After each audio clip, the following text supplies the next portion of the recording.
Ouais, bonjour, salut tout le monde. Ouais, ça va très bien, comme vous le voyez. Je vais très bien par la grâce de Dieu. Déjà, la santé est bonne. Voilà, je peux dire que je vais très bien. Ça va. Dieu fait vraiment grâce. On est là et je salue tout le monde, tous ceux qui nous regardent en ce moment. Donc, et tout le à la biso, mbote à tout le monde. Je vais très bien. Ouais, j'étais en Turquie, précisément à Istanbul, où je fais pratiquement 2 mois et 15 jours, si je ne me trompe pas. J'étais en Turquie, pour ceux qui ne me connaissent pas peut-être, je suis en Turquie, Istanbul. Et voilà, c'est un peu ce que je peux répondre. Je suis en Turquie, ça fait longtemps que je suis en Turquie, là je suis de retour au bled.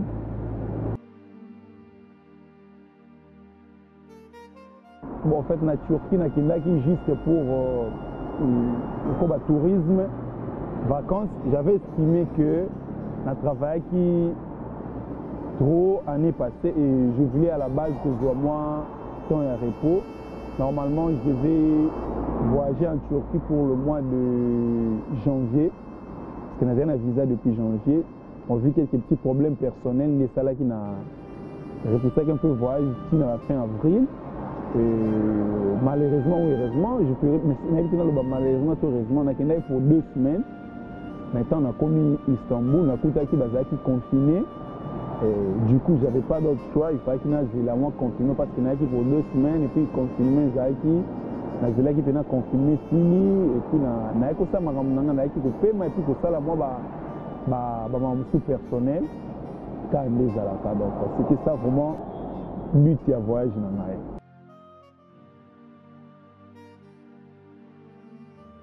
Moussala ils ont évolué bien de l'extérieur vu que na comme qui téléspectateurs internautes puisque mini théâtre tout à la on internet namoni Moussala ya baninga ya bandeko na bazwa matin retala quelques-uns bien biloko misusu nezoleka c'est bien namoni les soucis il y a tout le jour bandeko surtout sur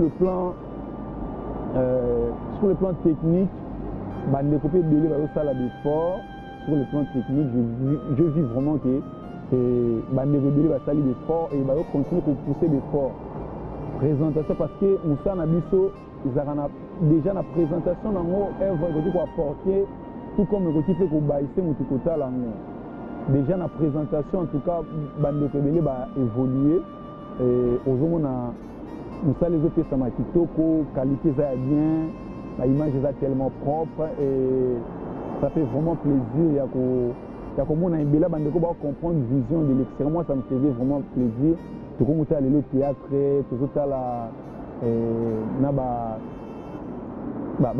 réalisateur, on dit technicien belé ou côté dans Moussala, ça vraiment qualité à bien. Je pourrais peut-être pour ne pas citer site mais namoni sur le plan technique, moi avancement vraiment poussé.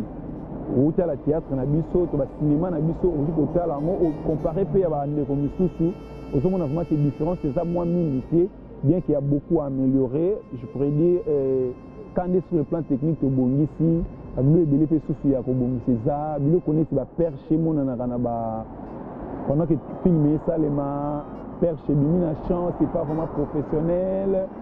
Son de fois na ba ni muso comme on a tableau, muso son ils a bien chiqué, soit bruitage boyé et ça pas vraiment bien. Mais dans l'ensemble, je vis sur le plan technique, évolution et ça m'a cassé. Mais aussi sur le plan, côté sur le plan artistique,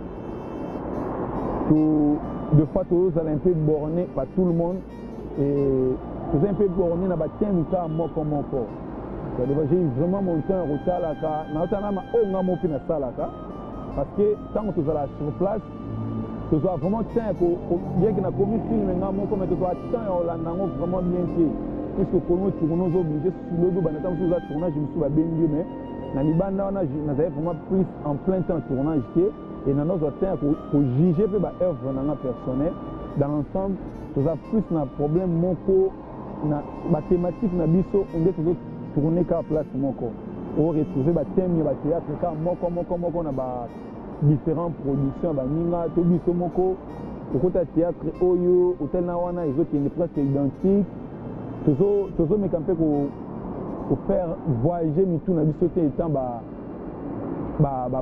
écrivain, je dirais plus il faut que ça na ba komi ya ba film biso parce qu'un acteur au bien ça au présenter biso ba komi il y a des exceptions ça ou ba ça la vraiment bien. Je pense que ba thème mo tozo ko aborder de fois ça kaka soit qui na déplorant un peu tout le temps soit ça kaka film bolingo kindoki il y a beaucoup de thèmes il y a quoi porter public mamboze belé toujours vivre la réalité belé tout comme artiste ça ko boti ça fait il y a un monde ba film fiction ezalaka artiste ça ko boti ça fait le roman ezalaka te le ministre pour faire rêver seulement mutoa ou la devant télé nae tant on sketcher na linga film dès que bandi mutoa donne l'impression déjà c'est atalango ayebi ndenge esuka je vois sur le plan on a peut mettre un peu quoi arranger mais dans l'ensemble normalement on a ça l'effort il y a ceux vraiment qui sont en train de travailler oyo et bah au bunda voilà c'est un peu ça.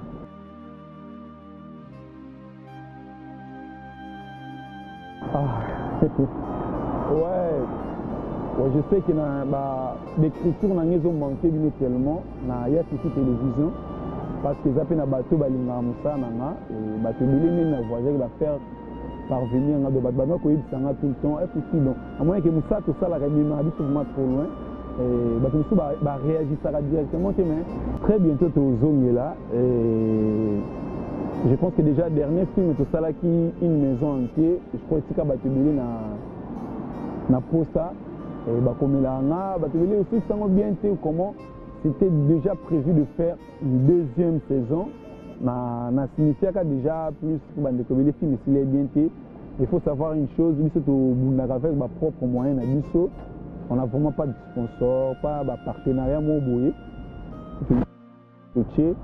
et voyage na ça que c'est après 3 mois na Koloba et où on a beaucoup dépensé na ba mosusu na kendaki donc je passe seulement cette habitude ya ko la devant télé pour commander ou comme ça.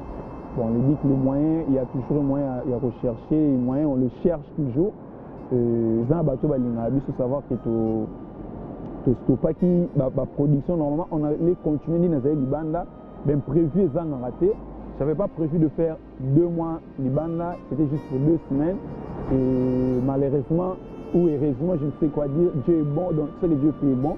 Parce que la Bible dit tout concourt au bien de ceux qui aiment Dieu. Donc, il y a un mot qui te tourné, dis-moi, un petit problème un peu, Isaac, dans 4 vies, il y a un voyage, mais on va rentrer, toujours, il y a un tournage, la production, la production, et ils ont une petite télévision, à ceux qui nous aiment, on est là, on travaille, et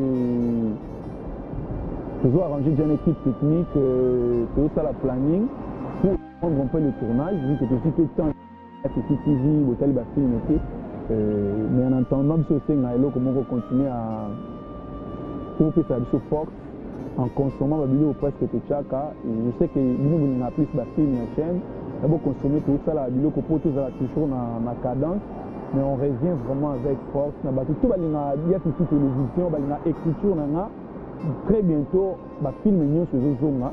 Tout ça, il y a une équipe technique toujours planifiée jusque là, le quoi na Zoma qui et puis il y a na malaré mais qu'un peu comme ça, on va dire que on a vraiment temps et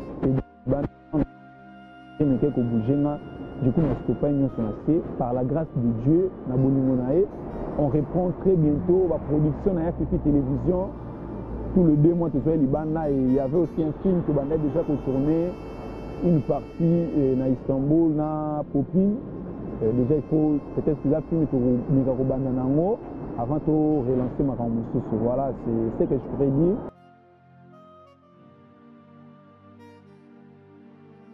Bon, mais la fin pour Nalélo, c'est d'abord remercier l'équipe technique qui permet tout à Lélo présent. Ah ouais, je pense que réalisateur Nabiso Moïse Nzanzabi On doit retrouver Redwig Oyo, et chaque fois avec différents artistes. Redwig Oyo avec Moïse Nzanza, on doit proposer tout ça, la rango de temps à autre, on doit proposer. Et je lui dirais merci, merci à la corporation, il y a des comédiens, des décos. Voilà, je suis dans le tournage, je un peu corps, qui déranger dans le début, mais je reprends déjà, j'ai déjà repris le boulot, je déjà le tournage, je suis un film, je suis découpé déjà, je suis déjà retourné, il y a FFI TV et quant à moi, je remercie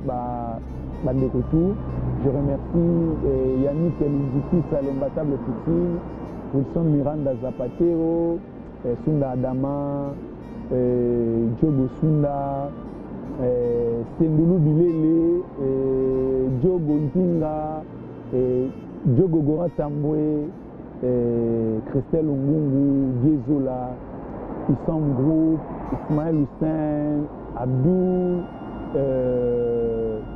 les célèbres garçons, donc célèbres étudiants à Istanbul. Bandekotou, Bienvenue Bassongo, Patrick Kabadi, Mastanangaï, décrit au Bokungu, Namonina Patrick Weston, décrit Azana Patrick Weston, Bandekotou à Istanbul, Bandekotou partout, Balinaya, je pense que peut-être ma combo, les yeux échappés, Nat Dior, et puis on a Nat Mbote, on a KBG, Serge KBG, Nat Dior, donc Mbote à trop, Bandekotou, Bayamba, tellement trop, on se reverra par la grâce de Dieu. Moi je vous dis merci, merci l'équipe technique Nanga, et continuez à consommer Yafifi Télévision. Du lourd arrive, je vous promets, nous m'embrouillons bien, il y a plutôt que par la grâce de Dieu. Inch'Allah, que Dieu bénisse mon peuple, qu'il bénisse tout le monde. Merci à tous. Voilà.